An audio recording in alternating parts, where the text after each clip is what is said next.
हजरात, भारत को इजराइल ने अपडेट दे दिया है, अपने एलाइज को लगभग बता दिया है।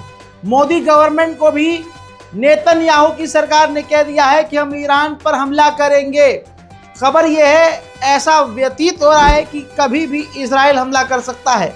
हालात बहुत ख़राब हो चुके हैं। और एक और बड़ी चीज़ का खुलासा इजराइल के द्वारा किया गया है कि एयर स्ट्राइक ईरान पर नहीं करेगा, बल्कि Israel ground to ground missile, जैसे ईरान ने मिसाइलें दागी थी, वैसा ही हमला इजराइल ईरान पर करेगा और कई क्षेत्रों पर करेगा।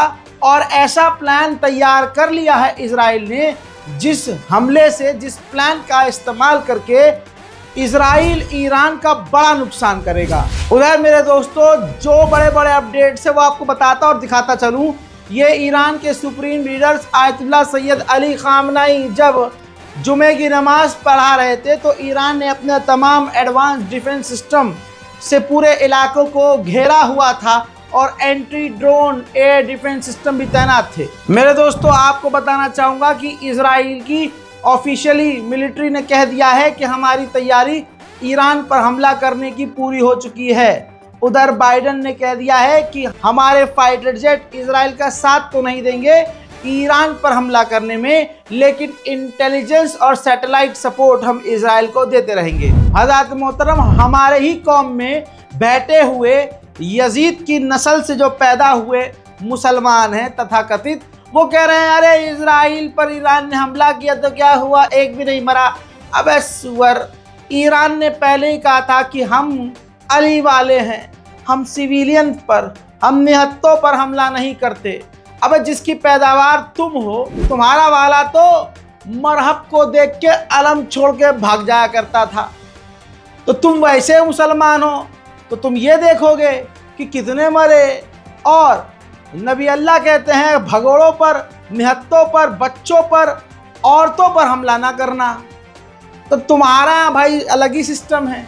लेकिन जो अहले बैत के मानने वाले हैं, जो नबी अल्लाह को मानते हैं, रसूल खुदा सल्लल्लाहु अलैहि वसल्लम को मानते हैं, वो फॉलो भी वैसे ही करते हैं। तो हजरात, जो ये लोग कह रहे हैं कि ईरान के हमले में कोई भी इजरायली नहीं मरा, दोस्तों इजरायली कोई मरा न मरा, लेकिन इजराइल के बेसिस पूरी तरह से तबाह हुए हैं। अब आप ये समझ लीजिए, बड़ी बात बता रहा हूँ, इजराइल को ईरान के जो मिसाइल्स थी उनको रोकने में, हालांकि सारी मिसाइल्स को रोक नहीं पाया, जितने भी मिसाइल उसने रोके, उस पर, उन हमलों को रोकने में सिर्फ इजराइल का $500 मिलियन खर्चा हो गया। सोचिए, 500 मिलियन सिर्फ ईरान के हमलों को रोकने के लिए। उसके बावजूद ईरान के हमले कामयाब रहे।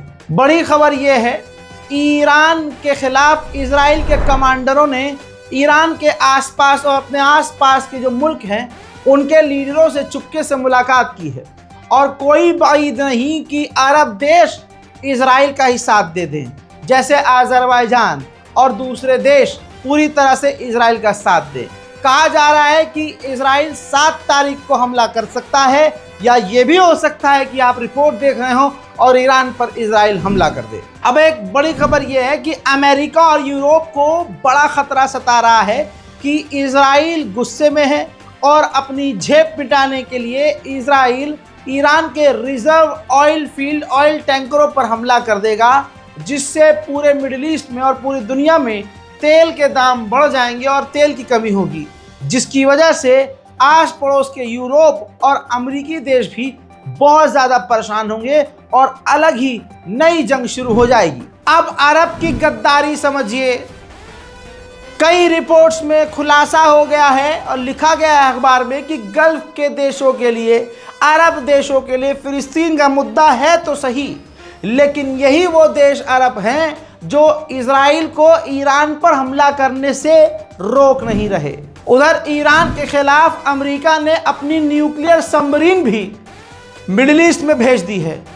अब बताइए, अमेरिका ईरान से कहता है कि परमाणु बम मत बनाओ, और सुअर की नस्ल के पास खुद परमाणु हैं, तो बात बात पर वो परमाणु बम भेज देता है। मैं आपको एक और बड़ी जानकारी दे दूं कि खबर ये भी आ रही है इंटेलिजेंस से कि इजराइल अपने ईरान के ऊपर करने वाले हमले में ईरान के top commander, top leader defence minister जैसे आला अधिकारियों को निशाना बना सकता है। वहीं मेरे दोस्तों, ईरान के विदेश मंत्री ने कहा कि अगर कोई भी गलती इजराइल ने की और हम पर हमला किया तो हम उससे बड़ा हमला करेंगे और तुरंत जवाबी कार्रवाई करेंगे। हम चाहते हैं कि इजराइल लेबनान और गजा में सीज फायर करे और हम उस सीज फायर को सपोर्ट करेंगे।